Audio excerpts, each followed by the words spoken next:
목자와 양의 친밀함이 회복되다. 기도하겠습니다. 하나님 감사합니다. 참 좋은 시절을 주시고 날씨와 계절을 주시고 정말 우리가 주님 앞에 나아가기에 너무나 귀한 시간들을 주시니 감사합니다. 하나님, 이렇게 함께 모여 예배할 수 있는 것이 얼마나 은혜인지 지난 2년여의 시간 동안을 통해 알게 되었습니다. 또 공동체가 얼마나 소중한 것인지도 알게 되었습니다. 하나님, 이 몸된 교회 안에서 한 목자의 음성을 듣기 원합니다. 특별히 이 시간 선포하는 것은 우리 사랑하는 모든 하나님의 양들과 성도들에게 주님만 말씀하여 주옵소서. 우리 안에 그 메시지들을 빼앗아가고자 하는 모든 어둠은 걷어가시고 오직 진리의 말씀, 오늘 내가 들어야 되는 회개의 포인트와 은혜가 들리는 시간으로 축복하여 주옵소서. 예수님의 이름으로 기도합니다. 네, 요한복음 강의 42번째 시간입니다. 특별히 광고를 못 드렸는데요, 우리 어버이 주일을 맞이해서 교회에서 어르신들께 작은 정성을 준비했습니다. 그래서 이미 받으신 분도 계실 텐데요, 나가실 때 꼭 받아가시면 되겠습니다. 이제 요한복음 강해가 42번째 시간이고요. 우리가 지난주부터 요한복음 10장을 통해서 이 선한 목자 되심, 그리고 우리의 양으로서의 정체성, 또 우리가 왜 선한 목자를 잘 따라가는 것이 어려운지에 대해서 말씀을 통해서 함께 나누고 있습니다. 여러분, 예수님만이 유일한 구원자이십니다. 예수님만이 유일한 양의 문이 되십니다. 그래서 이 진리의 말씀을 따라가는 자들이 그 참 목자를 따라가는 양으로서의 부르심을 받은 사람들이죠. 그러나 지난주에 그 양의 우리의 비유를 듣고 사실은 그 말씀을 들었던 사람들은 정작 그 말씀을 이해하지 못했어요. 그렇죠? 10장 7절 말씀 같이 읽겠습니다. 시작. 그러므로 예수께서 다시 이르시되 내가 진실로 진실로 너희에게 말하노니 나는 양의 문이라. 그래서 예수님이 어떻게 말씀하세요? 다시 이르시되. 참 위로가 되는 것은 예수님도 설교를 늘 잘하시진 않으셨던 것 같아요. 그래서 가끔 이렇게 어려울 때가 있으신 걸 보면서 위로가 됩니다. 그래서 오늘은 지난 6절까지의 말씀을 선이해로 두시고 오늘 더 깊은 메시지로 들어가겠습니다. 자, 오늘 8절 말씀을 같이 한번 보겠습니다. 시작. 나보다 먼저 온 자는 다 절도요 강도니 양들이 듣지 아니하였느니라. 지난주에는 우리가 절도와 강도가, 누가 절도와 강도였습니까? 기준이? 어떤 사람이 절도와 강도였죠? 문으로 들어오지 않는 분들이죠. 문으로 들어오지 않는 분들. 오늘은 또 다른 기준이 하나 등장합니다. 누굽니까? 먼저 온 사람들이에요. 먼저 온 사람들. 역시 먼저 온 사람들은 문맥 안에서 보면 1차적으로는 바리새인들과 종교 지도자들을 의미하겠죠. 이들은 예수님보다 물리적인 시간으로도 먼저 있었던 사람들입니다. 그러나 시간적으로만 우선적으로 먼저 있는 것이 아니라 먼저 와서 그들이 했던 일이 무엇이냐면 예수님을 부정하는 일을 했어요. 저분은 메시아가 아니다. 그리고 신성 모독을 하고 있다. 그래서 결정적으로 먼저 와서 다른 사람들이 예수님을 따르지 못하도록 예수님에 대해서 부정적인 이야기를 하고 거짓 선입견을 심었던 사람들이 이 바리새인과 종교 지도자들, 먼저 온 자들에 해당하는 내용입니다. 그래서 예수님은 이 먼저 온 자들에 대해서 말씀하신 게 있어요. 그죠? 8장에서 이미 한번 말씀하신 게 있는데 그들의 정체가 무엇인가, 그 종교 지도자들을 움직이고 있는 실제가 무엇인지를 말씀하셨어요. 8장 44절 말씀 보겠습니다. 시작. 너희는 너희 아비 마귀에게서 났으니 너희 아비의 욕심대로 너희도 행하고자 하느니라. 그는 처음부터 살인한 자요 진리가 그 속에 없으므로 진리에 서지 못하고 거짓을 말할 때마다 제 것으로 말하나니 이는 그가 거짓말쟁이요 거짓의 아비가 되었음이라. 이 사람들은 예수님보다 먼저 와서 예수님에 대해서 거짓말을 하고 결과적으로 사람들이 구원의 문이신 예수님에게 들어가지 못하도록 아주 큰 역할을 했던 사람들입니다. 그래서 예수님이 이들을 뭐라고 책망하시냐면 마태복음 23장 13절 말씀 보겠습니다. 시작. 화 있을진저 외식하는 서기관들과 바리새인들이여 너희는 천국 문을 사람들 앞에서 닫고 너희도 들어가지 않고 들어가려 하는 자도 들어가지 못하게 하는도다. 이들의 닉네임을 제가 붙여보면 하늘을 닫는 자입니다. 하늘을 닫는 자. 여러분, 하늘을 열어야 되지 않습니까? 할렐루야. 뭐 우리가 여는 건 아니지만 주님이 열어주셔야 되지만 이들은 근본적으로 예수님을 부정하기 때문에 하늘을 닫는 자들이었어요. 그런데 여러분, 우리가 이제 좀 아까도 요한복음 8장을 통해서 확인한 것처럼 단지 바리새인이었기 때문에 그런 것이 아니라 그들 뒤에 누가 있습니까? 원수, 마귀. 원어로 발음하면 원슈, 마귀가 있기 때문에. 그렇죠? 왠지 슈를 해야 돼. 그래야 더 악해 보이고. 원수 마귀가 있기 때문이죠. 그렇다면 이제는 바리새인과 종교 지도자들이 없으니까 하늘을 닫는 자가 없겠지. 그렇지 않다라는 것이. 왜냐하면 주님도 영원하시지만 그들도 마지막 심판받기 전까지는 계속 함께 있습니다. 그렇죠? 원수 마귀들이 하는 전략이 바리새인과 종교 지도자들을 통해서 드러난 것입니다. 그래서 이것은 사단 마귀들의 중요한 전략인데요. 먼저 와서 복음을 왜곡시키고 먼저 와서 진짜에 도달할 수 없도록 굴절시켜 놓는 사람들이 바로 먼저 온 자들인 거예요. 여러분, 왜 이 사람들이 먼저 올까요? 이 메시지들이. 복음이 도달하면 이 사람이 얼마나 회복될지를 하나님은 정확히 아시고 원수 마귀는 어렴풋이 감을 잡기 때문입니다.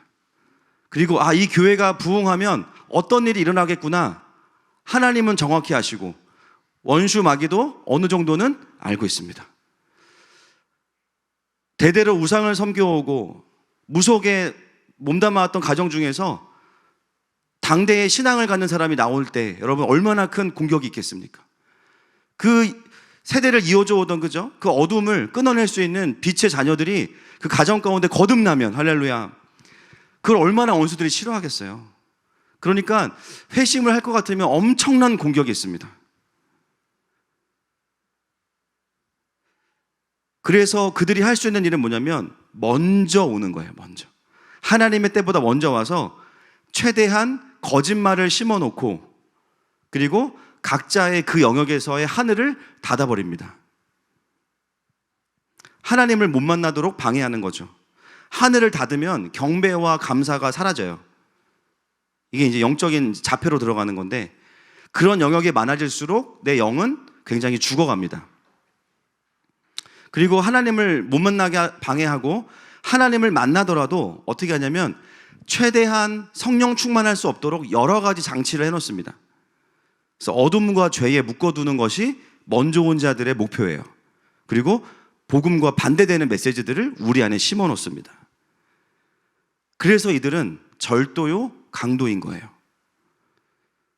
그래서 여러분 신앙생활에 있어서 정말 중요한 부분에 있어서는요, 사단이 먼저 와서 심어놓는 것들이 굉장히 많습니다. 제일 첫 번째가 뭐냐면 존재. 이번에 우리 청년들 보니까 이제 속사람학교 중에서 아주 노른자 부위, 다림줄 강의랑 이런 걸 좀 했나 봐요, 같이. 그래서 갔는데 청년들이 막 너무 은혜 받고 막 그런 시간을 보고 왔습니다.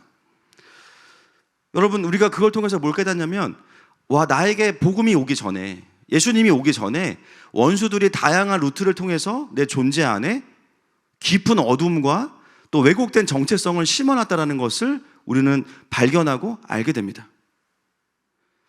그래서 그 존재 안에 하나님의 메시지가 아니라 어둠의 메시지와 낮은 자존감들을 가질 수밖에 없는 아주 합당한 이유들을 심어 놓으면 그냥 놔둬도 이 사람은 무너져요. 그래서 존재에 대한 왜곡에서도요, 먼저 온 자들이 있습니다. 그리고 또 중요한 것, 부르심이죠. 예를 들면 어떤 사람들은 목회자로서의 부르심이 있는데 사단이 먼저 와서 그 사람에게 목회자에 대한 영광이 아니라 부정적인 시각을 심어놓는 거예요. 어떤 목회자들의 연약함을 보고 나서 목회자들이 저런가 보다. 나는 절대 그 길 가지 말아야지. 하나님의 부르심을 따라가는 게 아니라 현상을 보고 자기의 부르심을 왜곡된 채로 받아들여서 적용해버려요. 그래서 다른 부르심을 찾으려고 하니까 안 찾아지는 거예요, 또. 인생의 어려움들을 또 겪기도 하고. 중요한 부분에는 항상 뭐가 있냐면요, 먼저 온 자들이 있어요. 여러분, 이런 게 한두 가지가 아닙니다. 청년들에게는 가장 많은 게 뭐냐면 가정에 대한 왜곡입니다. 어려서부터 건강하지 않은 가정을 보고 자란 경우에도 가정에 대한 선입견과 왜곡이 생기죠. 그래서 많은 청년들이 가정의 풍성함과 하나님께서 디자인하신 가정의 연합의 기쁨을 누리기도 전에 가정을 포기합니다. 근데 또 연애를 하고 싶어 해. 또 뭐가 있을까요? 교회. 예수님의 몸된 교회. 할렐루야. 여러분, 교회는 한 명이 모여도 귀한 거예요. 왜냐하면 예수님의 몸이니까. 아멘이십니까? 교회에 대한 먼저 온 자들의 왜곡이 있어요. 신앙생활에 있어서 교회가 너무 중요한데 그 부분에서 먼저 온 자들이 우리 마음에 들어와서 이런저런 현상들을 가지고 부정적인 시각들을 심어 놓습니다. 공동체에 대한 신뢰가 사라지게 만들어요. 어떤 병에 걸리냐면 다시럽병에 걸려요. 대형교회 가면 뭔가 주목받지 못하니까 싫고, 또 뭔가 초대형 교회 가면 썬데이 크리스찬인 것 같아서 싫어. 그죠? 여러분, 주일이라도 주님 앞에 제대로 있으면 회복됩니다. 그건 대형 교회 안 대형 교회 문제가 아니에요. 그리고 또 작은 교회 가면 부담스러워. 주목받을 것 같고 사역을 많이 해야 될 것 같고. 그러면 중소형 교회를 가면 괜찮냐? 애매해서 싫어.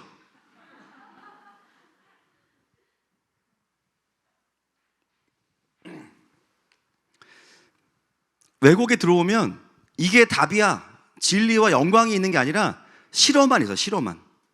이거 싫어 저거 싫어. 그죠? 자녀들한테 소세지 먹을래? 싫어. 시금치 먹을래? 싫어. 뭘 먹을 거야? 골고루. 다 싫어. 왜 교회가 이렇게 우리에게 많은 이슈가 되고 고통스럽고 때로는 진통이 되고 염려가 됩니까? 그만큼 교회 공동체가 중요하기 때문입니다. 양의 우리는 너무 중요한 거예요. 여러분, 코로나를 지내면서 많은 사람들이 공동체의 영광보다는 불필요함이라는 메시지에 사로잡혀 버렸습니다. 이전에는 근처에 있는 교회들이요, 예배 시간 되면 막 차가 막혀. 지금 차가 안 막힌대요. 60%도 나오지 않는 교회들이 대다수라고 합니다. 그래서 교회에 대한 먼저 온 자들이 있기 때문이에요. 하나님 나라, 얼마나 중요한 개념입니까? 그게 풀어지면 어떤 일이 벌어지는지 알기 때문에 먼저 온 자들이 하나님 나라에 대한 메시지를 왜곡시켜버려요. 복음 없이, 임재 없이, 그저 인간의 도리와 당위성으로만 만들 수 있는 인본주의 유토피아로 하나님 나라라는 이름을 대치해버렸습니다. 그래서 열심히 하나님 나라를 이루어가는데 계속 영적으로는 메마르고 그걸 진리를 행할 힘이 없어. 근데 왜 힘이 없는지 모르니까 더 선행을 많이 해서 나는 선하다라는 의미로 나를 채우는데 계속 배가 고파요. 이름은 하나님 나라인데. 여러분, 이단들이 가장 많이 쓰는 본문이 어딘지 아세요? 그리고 이단들이 성경에서 요한 계시록이에요. 계시록에서 나온 이단들이 한둘이 아닙니다. 여러분, 그렇다면 거기에 뭐가 있는 거예요? 왜 거기에 많이 먼저 온 자들이 계시록을 왜곡할까요? 하나님의 시즌과 마지막 때에 대한 이해가 되면 그리스도인들이 깨어나기 때문에 어떻게든 거기에 철벽 방어를 해놓는 겁니다. 교회들이 깨어나는 걸 싫어해요, 사단은. 그래서 그들이 판단하기에 이 부분은 양보할 수 없어 라는 키워드나 중요한 개념들은 먼저 와서 진리를 왜곡시켜버립니다. 여러분, 신앙생활이요, 예수님 믿고 교회 잘 나오면 되는 것처럼 보이지만 이 시간 속에서, 이 공간 속에서 어떤 전쟁이 있습니까? 먼저 온 메시지와의 전쟁이 우리 안에 엄청 치열한 거예요. 어떤 사람은 그게 좀 빨리 끝나서 자유함을 경험하고 이제는 객관적으로 보이는 사람들이 있어요. 그러나 어떤 사람들은 너무 많은 영역에서 먼저 온 자들이 있다 보니까 하나하나를 또 싸워야 되는 경우도 있어요. 뭔가 왜곡이 많을수록 어떤 신앙생활을 하게 되냐면 진자 운동을 계속합니다. 어딜 가도 만족이 없고 여기 가면 이게 문제고 저기 가면 이게 문제예요. 근데 명확한 진리와 가치와 부르심은, 그 영광은 별로 없어요. 먼저 온 자들이 우리에게 하고 있는 일입니다. 그래서 여러분, 우리가 하나님을 만나고 나서 우리에게 어떤 시간이 필요하냐면, 이미 여러분 그런 시간들을 보내고 계시지만 내 안에 그 먼저 온 메시지들을 통해서, 하나님의 말씀이 아닌 것들을 통해서 마음대로 뿌려졌던 거짓말들과 묶임들을 보고 그것을 걷어내는 시간들이 필요합니다. 그게 신앙생활이고 예배 가운데 주님이 우리를 만지시는 부분들 중에 한 부분이죠. 그런데 여러분, 참 위로가 되는 것은 뭐냐면 그들이 아무리 먼저 와서 별 짓을 다 해도 진짜 선한 목자가 정확한 때에 오시면 그분은 진리이시기 때문에 다 걷어내십니다. 다 끊어내십니다. 그들의 노력이 사실 수포로 돌아가요. 결국은 하나님의 나라는 여전히 전진하고 하나님의 백성들은 여전히 자유케 됩니다. 그래서 아무리 닫아놓은 하늘도 하나님의 임재 앞에, 말씀 앞에 들어가는 사람들, 그리고 십자가의 복음 앞에 들어가는 사람들에게는 아무리 굳게 닫아놓은 하늘도 열리게 되어 있습니다. 그것이 진리입니다. 제가 이번에 10장 설교 준비하면서 뭐 말씀 연구도 해야 되지만 그 고대근동 이스라엘 지역에 이제 그 목양하는 문화들을 좀 찾아봤습니다. 근데 찾아볼수록 정말 양들은 더러워요. 그 결론이었습니다. 상상 이상이에요. 상상 이상. 양들이 털이 또 이게 빨리 자라고 부러워요. 수치 많은 게. 근데 하여튼 그건 제 개인적인 견해고,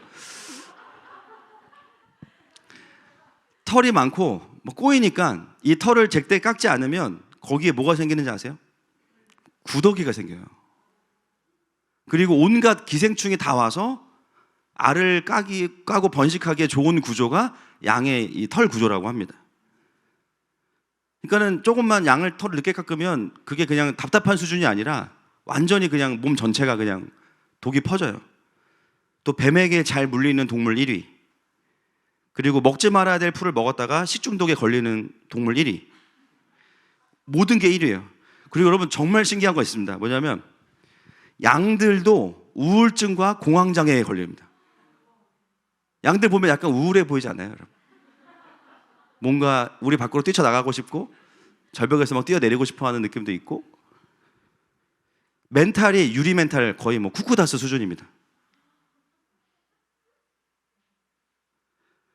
양을 키운다는 거는 사실은 굉장히 번잡스러운 일이고 힘든 일이더라고요, 보니까. 그러니까 그거를 쭉 읽어보니까 이 목자는, 와, 목사가 날 것 같다, 차라리. 목자는 아무나 하는 게 아니에요. 근데 여러분, 유능한 목자는 어떤 목자냐면 그 모든 양들의 어떤 피지컬한 문제나 심리적인 뭐 상담을 할지는 모르겠지만 하여튼 그 모든 문제들에 대해서 치료할 준비가 되어 있는 사람들이 유능하고 선한 목자예요. 선한 목자가 착한 목자가 아니더라고, 보니까. 양들을 어떤 상황에서도 치료하고 보호하고 살려낼 수 있는 목자가 선한 목자. 그래서 이 목자들이 하는 일 중에 뭐가 있냐면요, 기생충들이 양의 그 얼굴에도 많이 붙는데 그걸 못하게 하기 위해서 올리브유를 양손에 잔뜩 바르고 직접 코와 눈 주위에 발라서 보호막을 만들어줍니다. 그리고 소금물을 끓여서 상처에 소독제로 사용하기도 하고요. 근데 이 모든 작업을 단체로 할 수 있는 게 아니잖아요. 어떻게 해야 돼요? 양을 한 마리 한 마리씩 다 일일이 발라줘야 돼요. 양의 귀를 만져주고 상처를 일일이 다 치료해 주는 거예요. 그리고 그 과정에서 어떤 일이 있냐면 오히려 목자들이 감염이 돼서 죽기도 합니다. 그러나 선한 목자는 어떤 목자냐면 양들을 돌보는 일을 멈추지 않는 목자입니다. 저는 이 모습을 자료를 통해서 보면서 그냥 말씀이 떠오르는 거예요. 마태복음 9장 35절 36절 말씀 같이 보겠습니다. 시작.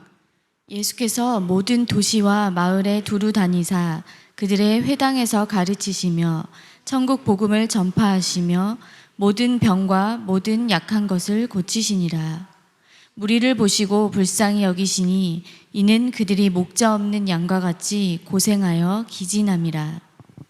여러분, 성경에 많은 예수님에 대한 그림들이 다 목자로서의 모습이에요. 그리고 예수님을 움직이셨던 그 마음은 긍휼함과 불쌍히 여김이에요. 그리고 양 한 마리 한 마리, 사람 한 명 한 명을 보면서 그들에게 어떤 슬픔이냐면 목자가 없어서 고생하고 기진함을 보시는 거예요.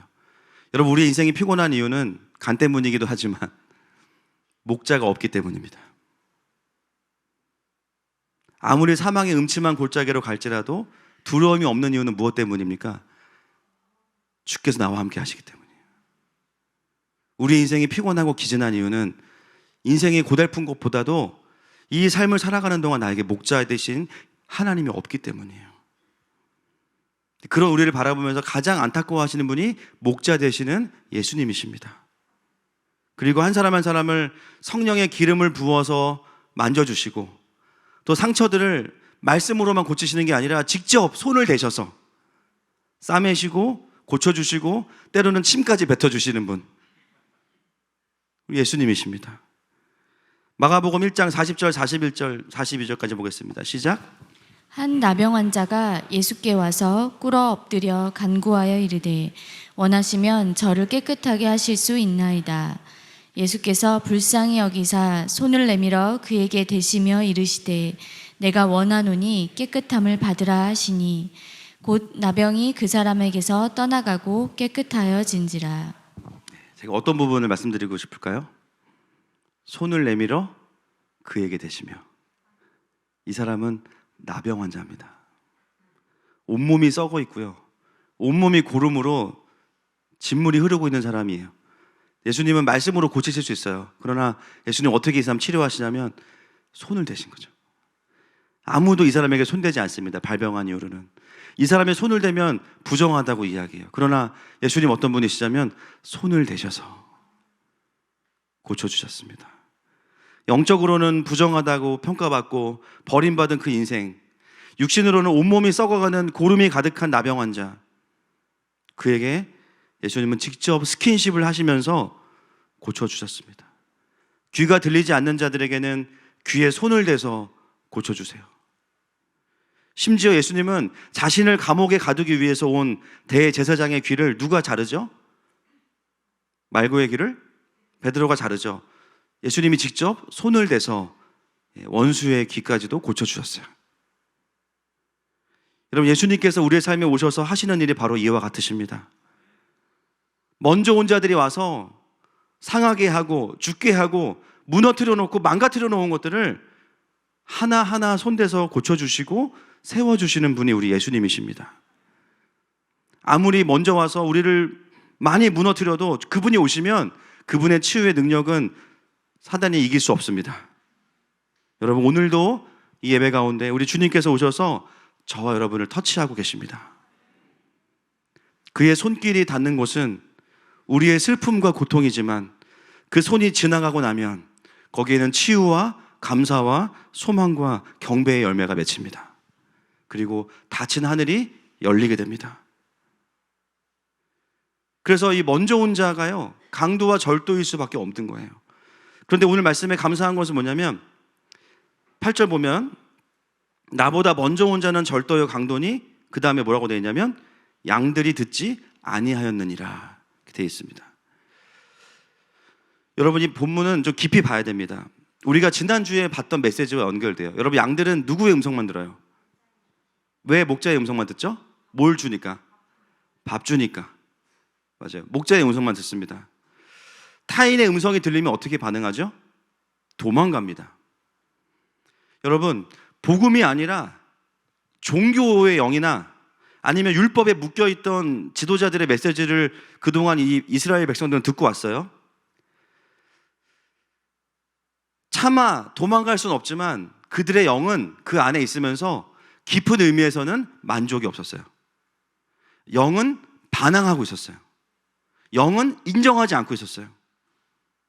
실제로 강도와 절도의 음성을 그들이 존재로 다 받아들이진 않았어요. 여러분, 여기에 정말 중요한 통찰이 있습니다. 우리가 복음을 만나기 전에, 하나님을 만나기 전에 비진리와 거짓말과 사망 권세 속에 살아왔지만 우리의 영은 그 비진리에 전적으로 동의하지 않았다는 거예요. 여러분, 하나님을 만나고 나면 느끼는 게 있어요. 뭐냐면, 와, 그동안 내가 옳다고 생각했던 그것들이 나에게 진정한 만족을 준 것은 아니었구나. 때로는 내가 옳다고 확신에 차서 행동했던 그 생각들이 하나님을 만나고 나니까, 진리가 들어오니까 내가 그때 진짜 기쁜 것은 아니었어. 그게 진정한 의미의 보람은 아니었구나. 그냥 혼의 영역에서 동의하고 반응했던 것이지 영의 깊은 곳에는 뭐가 있었냐면요, 영의 반항이 있었던 거예요. 그래서 늘 나름 잘 살아왔지만 공허하고, 나름 성공적인 삶인 것 같은데 불안하고, 놀라운 것은 뭐냐면 진짜 선한 목자의 음성이 들려지면요, 양이 자기 참 주인인 목자에게 반응하는 것처럼 내 영이 깨어납니다. 그리고 영이 알아요. 아, 이거겠다. 이것이 진리구나라는 것을 존재가 압니다. 여러분, 실제로 신앙생활 하다 보면 아까도 말씀드린 것처럼 복음과 성령의 통치가 아니라 종교와 율법의 차원에서 그냥 교회의 권위에 눌려 있거나 목회자의 일방적인 권위에만 눌려서 신앙생활을 했던 분들이 생각보다 많아요. 그래서 복음에 주는 자유함이 뭔지 잘 못 누려본 분들도 많습니다. 그러다가 오셔서 예배를 드리시다가 그것을 경험하시는 분들이 많아요. 그냥 첫 예배부터 영이 풀리면서 마음이 풀어져요. 그것을 경험하신 분들이 각자 본인들의 언어로 이야기해 주시더라고요. 다양합니다. 어떤 분들은 여기서는 설교가 잘 들려요. 물론 제 발음이 분명해서 그렇습니다. 그러나 그게 다는 아닙니다. 음향을 잘 잡아서 그래요. 그러나 그게 다는 아니에요. 말씀이 잘 들린다는 말이 어떤 의미인지 저는 공감이 되는 거예요. 교과서는 똑같잖아요. 그렇죠? 어떤 분들은 이유는 모르겠지만 그냥 이 교회에 와서 앉으면 눈물부터 난다는 거예요. 근데 그냥 슬픔의 눈물이 아니라 뭔가 이 마음속에서 표현할 수 없는 것들이 올라온다는 거예요. 어떤 분들은 오셔서 무슨 말씀 해주시면 여기는 성경을 설교하는 것 같다. 어떤 분들은 심플해요. 특히 주로 남성분들, 이 교회는 안 졸려요. 그거는 개그 때문이 아니에요, 여러분. 영이 반응하는 거죠. 영이 반응하는 거. 다 같은 말이에요. 여러분, 하늘마음교회는 복음을 선포합니다.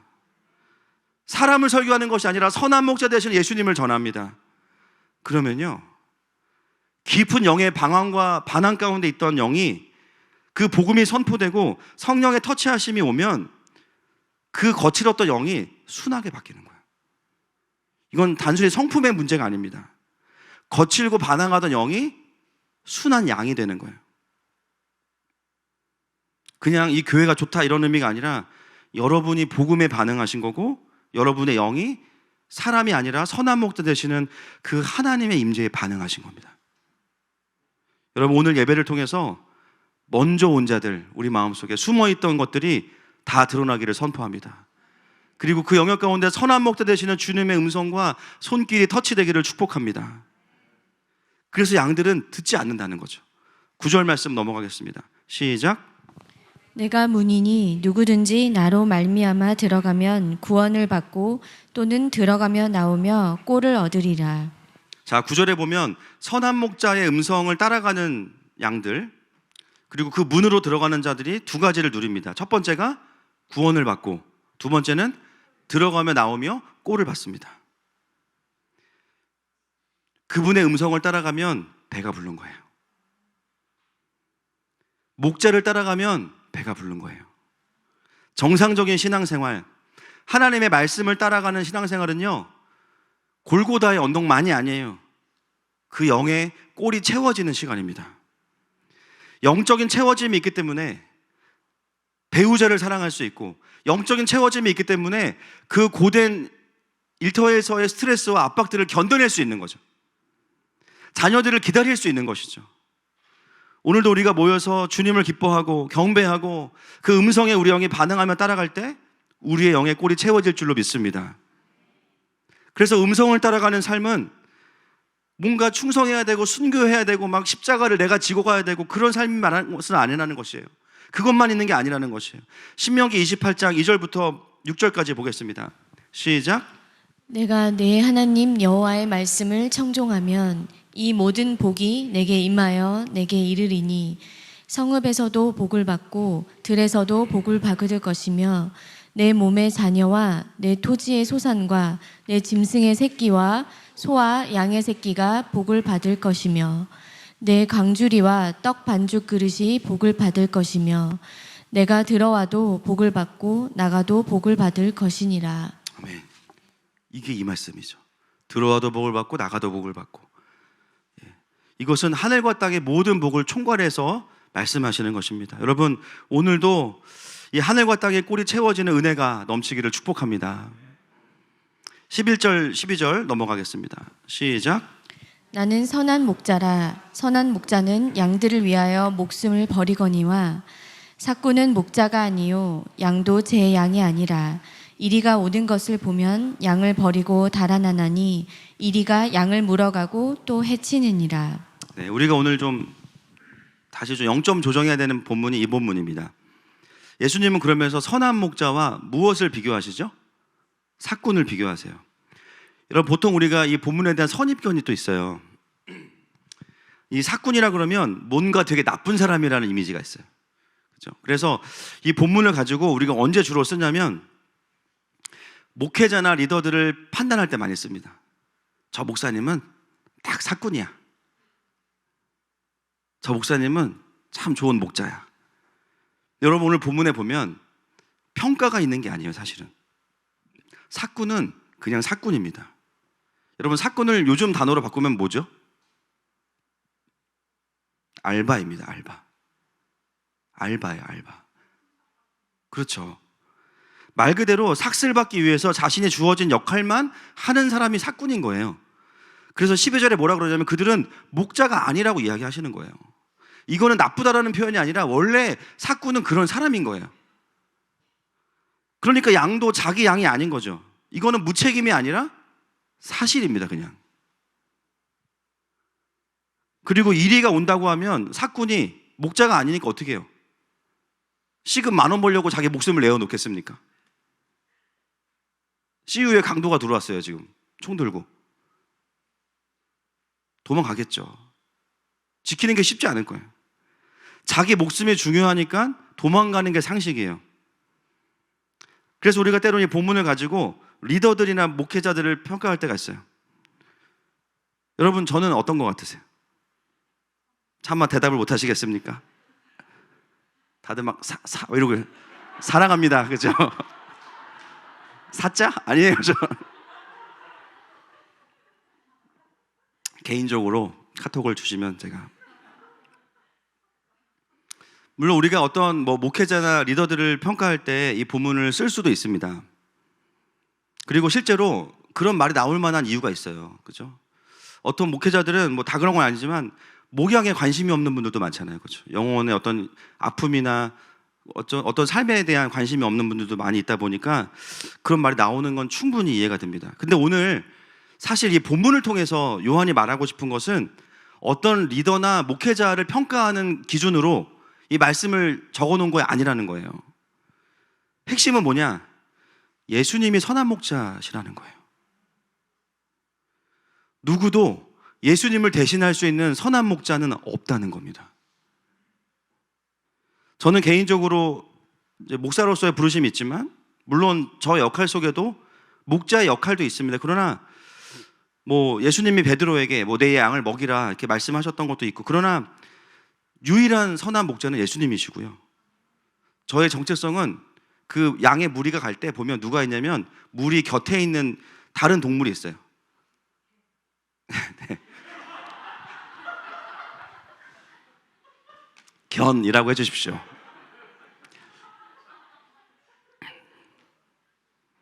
견입니다. 그 견의 역할은 뭐죠? 양들이 이탈할 것 같으면 왈 짖는 거예요. 그죠? 그 예수님을 따라가는 그 대열에서 이탈하지 못하도록 그래서 마이크를 주신 거예요. 할렐루야. 또 목소리가 딸리니까 스피커도 주신 거예요. 왜냐하면 부르짖으라고. 그죠? 그 길이 아닙니다. 거기 예수님 아니에요. 그거 킹덤 아닙니다. 얘기해 주라는 거예요. 사실 엄밀한 의미로 역할적으로는 목자 역할이 있지만 저의 부르심은 저는 목장 견이라고 생각합니다. 우리 기원 조사님 목장 곰이겠죠. 양 먹는 거 아닙니다. 물론 저도 외모는 양은 아닙니다. 그래서 늑대가 나타나면 목자 옆에서 같이 물어뜯고 싸우고, 그렇다고 뭐 제가 도망가겠습니까? 성도들에게 어려움이 있을 때 기도하다가 그런 생각이 들어요. 정말 교회에 문제가 생기거나 뭐 괴한이 침입을 하면, 또 우리 성도들이 위험에 처해 있다면 저는 뒤로 물러가거나 현장을 피하지 않을 거예요. 저는 신속하게 경찰에 신고하겠습니다. 걱정하지 마세요. 어차피 저희 교회는 뭐 저보고 나오시는 것도 아닌 거 제가 다 알고 있기 때문에 전혀 실망스럽지 않고, 오늘 요한복음 10장은 우리에게 선한 목자는 예수님 뿐이다라는 이야기를 계속해서 하고 있는 겁니다. 사꾼을 정죄하는 게 목적이 아니라 사꾼은 원래 그렇다는 거예요. 그리고 그 선한 목자는 어떤 사람이냐? 자기 양들을 위해서 목숨을 내어놓는 사람. 여러분, 그분이 우리의 선한 목자가 되시는 이유는 그분의 생명만이 우리를 살리기 때문입니다. 그분의 보혈만이 우리의 죄를 대속하기 때문입니다. 다른 생명, 다른 어떤 피도 우리를 살릴 능력이 없어요. 자격이 없어요. 어떤 의인도, 어떤 선한 사람의 생명도 우리를 구원할 수 없습니다. 아무리 목사인 제가 순교를 한다고 해도요, 물론 그걸 통해서 하나님이 영광을 받으시겠죠. 여러 가지 도전도 있겠죠. 그러나 사람의 생명은 이 세상을 구원할 수 없어요. 그냥 자기의 부르심과 순종 안에서의 순교인 것이지, 그것이 예수님의 보혈과 비교될 수 있는 것은 아닙니다. 물론 사랑하기 때문에 뭐 제가 성도들을 위해서, 그렇죠? 정말 성령 충만할 때 그런 마음 들 때도 있죠. 대신 제가 성령 충만할 때, 그리고 가끔 자녀들을 볼 때, 가족들을 보면서 아, 내가 우리 아들들을 위해서 죽을 수 있겠다. 그러나 그것이 아들들을 궁극적으로 구원할 수는 없다라는 거예요. 제가 아이들에게 반 장난으로 항상 이야기하는 게 있어요. 여러분, 저의 농담 안에는 항상 뭐가 있죠? 농담 안에는 웃음이 있나요? 네, 뼈가 있습니까? 감사합니다. 메시지가 있어요, 저는. 그죠? 제가 서율이한테도 늘 이야기합니다. 서율아, 아빠는 널 위해서 언제든지 죽을 수 있어. 그런데 소세지 빵은 못 주겠다. 2개 사자, 그냥. 한 입은 절대 못 준다. 핵심 메시지가 뭐예요? 아빠의 생명은 너에게 도움이 안 된다는 거예요. 고맙죠? 소세지 사주니까, 빵을. 그러나 아빠도 죄인이구나. 여러분, 그런 의미에서 우리 모두는 다 내 목숨 하나 잘 지키면 성공하는 사꾼인 겁니다. 옆 사람에게 당신은 사꾼입니다. 시작. 우리가 궁극적으로 믿고 따라가야 될 분은 유일한 보혈로 우리를 대속하신 예수님밖에 없는 거예요. 우리가 오늘 씨름해야 되는 가장 중요한 토픽이 바로 이것입니다. 여러분, 이걸 왜 말씀하실까요? 예수님께서 예수님과 다른 목자와 목자의 비교가 아니에요. 뭐냐면, 많은 분들이 예수님을 선한 목자라고 생각하지만 예수님과의 관계로 들어가면 예수님을 사꾼으로 생각할 때가 있습니다. 정서적으로. 어떤 하나님의 부르심 앞에서 뭔가 하나님이 나에게 말씀하시고 일하시려고 하실 때, 어떤 순종에 대해서 말씀하실 때 우리의 예수님에 대한 마음이 어떠냐면요, 선한 목자에 대한 기꺼이 따라감이 아니라 사꾼을 바라보는 정서를 가지고 반응할 때가 있어요. 예수님이 그런 분이 아니신데 내 마음은 사꾼을 바라보는 양으로서 바라보는 거예요. 어떤 메시지가 있습니까? 우리 마음 안에 실패할지도 몰라. 위험하면 예수님이 나를 버리실 것 같아. 내가 필요가 없으면 예수님이 나를 버리실 것 같아. 지금 내가 이런 능력, 이런 돈이 있으니까 쓰시지만 내가 무능해지고 병들면 쓰임 못 받을 것 같아. 원수들이 나를 공격해 올 때 예수님 나를 안 지켜주실 것 같아. 여러분, 이런 마음들이 어디로부터 올라오는 마음이죠? 그분의 선한 목자 되심에 대한 고백이 아니라 나도 모르게 예수님을 사꾼으로 보고 있는 거예요. 뭔가 주님과 함께 해도 주님만 좋으시고 나는 좋은 게 없을 것 같은 마음. 뭔가 나에게 있는 것을 빼앗길 것 같은 마음. 여러분, 그게 뭐냐면 예수님을 선한 목자라고 찬양하면서 실제 관계 안에 들어가서는 예수님을 향해서는 당신은 나의 사꾼이십니다, 나도 모르게 그렇게 고백하는 거예요.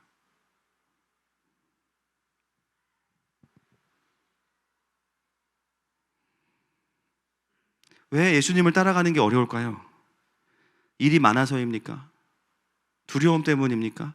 근본적으로 이 싸움은 어떤 싸움이냐면 예수님은 나에게 누구신가요?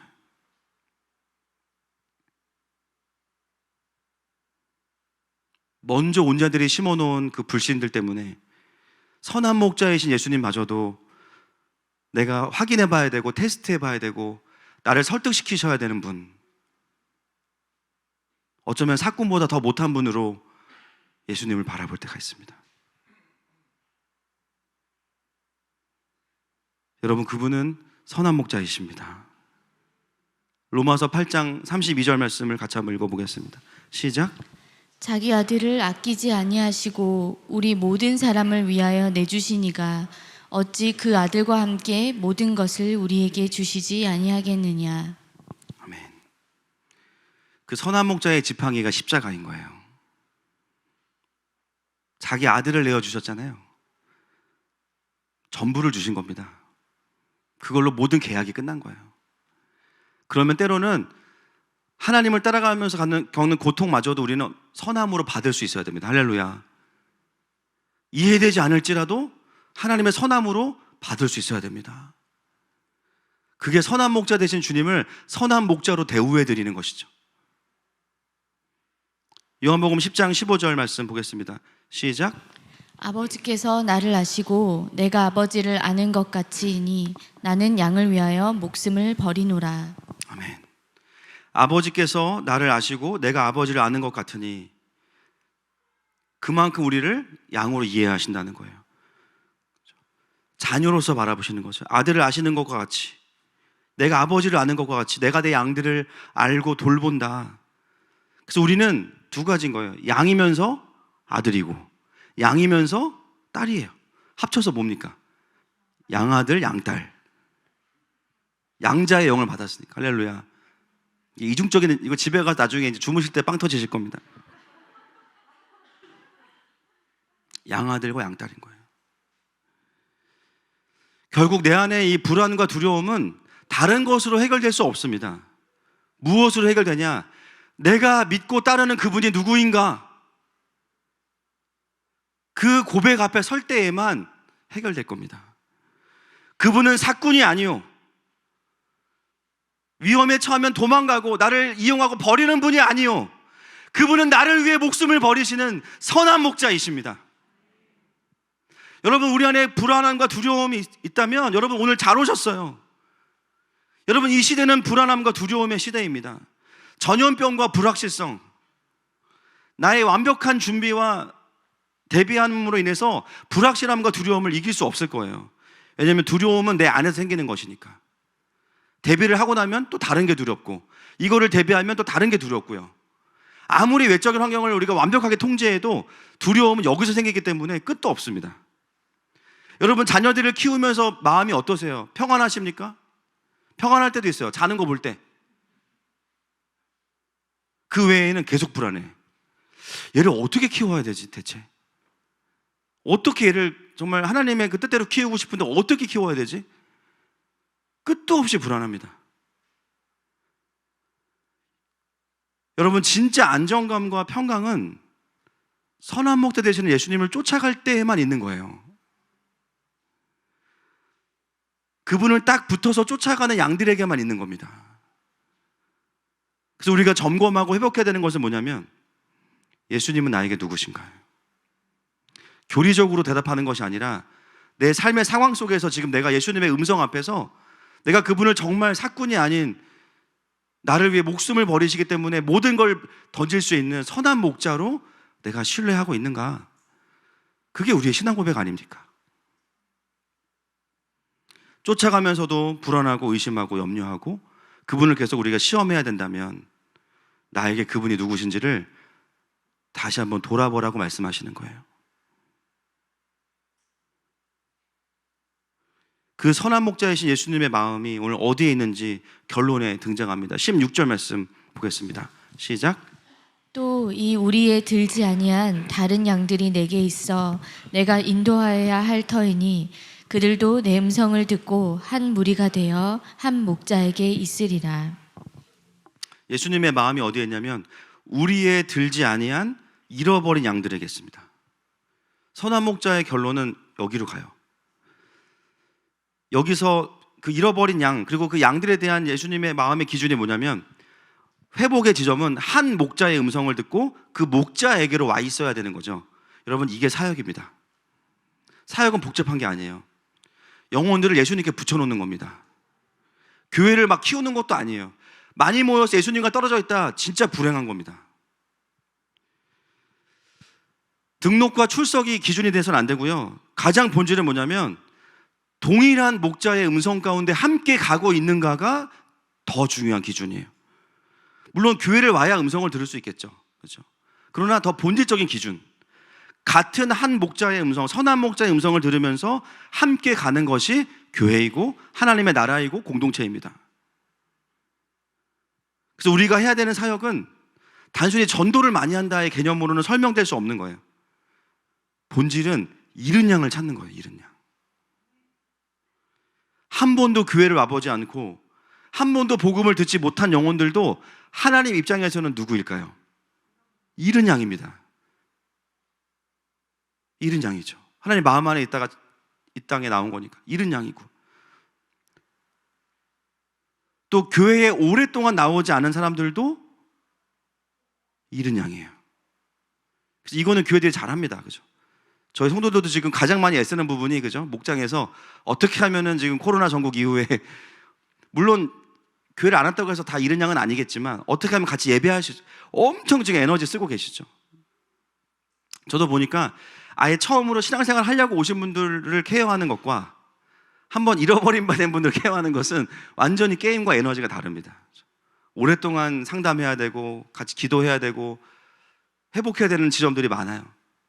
그러나 그 또한 잃은 양이기 때문에 어떻게 회복이 돼야 돼요? 한 목자의 음성 앞으로 올 수 있도록 교회는 집중해야 되는 거예요. 그러면 교회 안에 있으면 다 얻은 양이냐?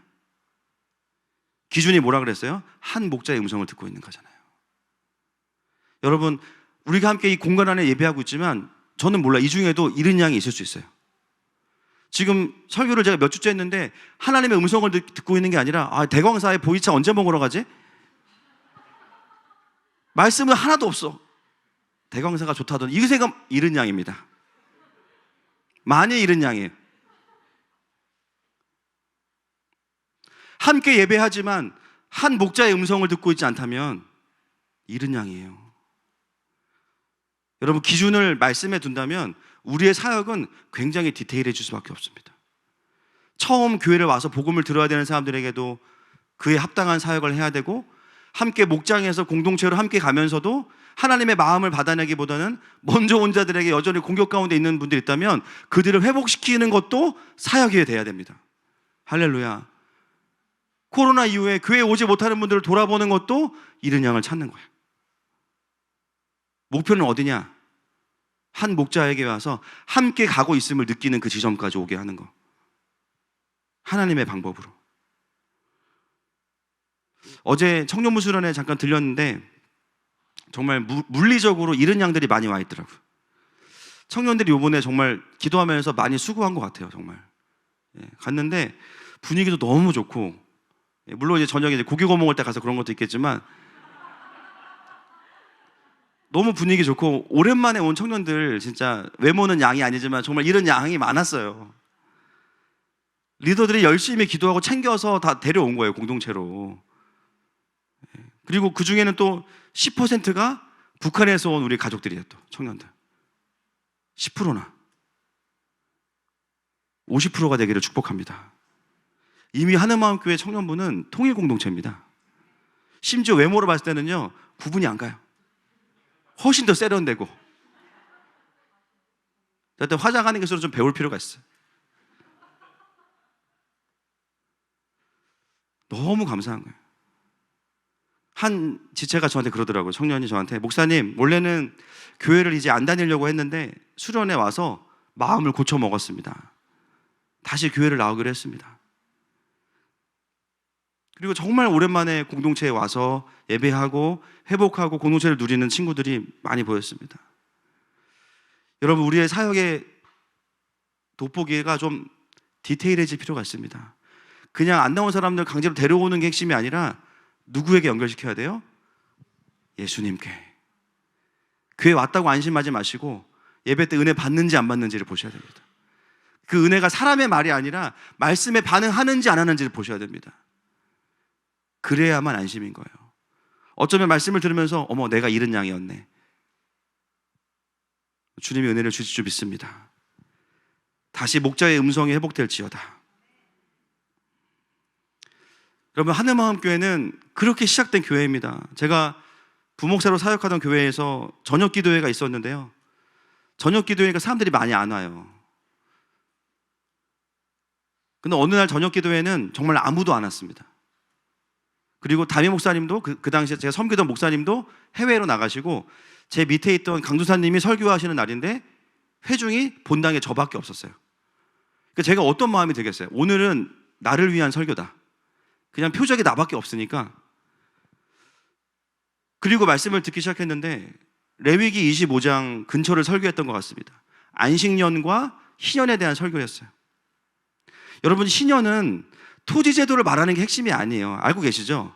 자꾸 이거 가지고 성경적 토지법 얘기하는데 여러분, 그거 아닙니다. 이거는 시행된 적도 없고 여기에 보면 성 안에 있는 건물들은 다 제외가 돼요. 그대로 하면 난리가 납니다. 말씀을 그대로 보면. 희년의 본질은 뭐냐면 예수 그리스도를 통한 대속과 자유함이에요. 자유케 됨을 이야기하는 거예요. 근데 그 희년을 설교하면서 그 강사님이 설교를 잘하는 분이 아니었거든요. 그날 입에서 막 불이 떨어지는 거예요. 저한테 뭐 억가심정이 있을지 모르겠지만 거의 뭐 선지자 수준인 거예요. 막 피치를 높이면서 희년과 안식년의 본질은 일을 안 하는 게 아닙니다. 내가 나를 위해 소출을 걷지 않으면서 철저하게 종들을 자유케 하고 고아와 과부를 돌보는 겁니다. 제가 거기서 완전히 뒤집어졌어요. 그리고 기도하는데 하나님 저에게 이제는 기존 교회 구조 안에 있지 말고 도시 안에 있는 그동안 하나님께서 보여주셨던 영적인 고아와 과부들을 돌보라는 마음을 주셔서 사임하고 나온 겁니다. 그래서 여기까지 하늘마음교회를 하나님이 또 인도하신 거예요.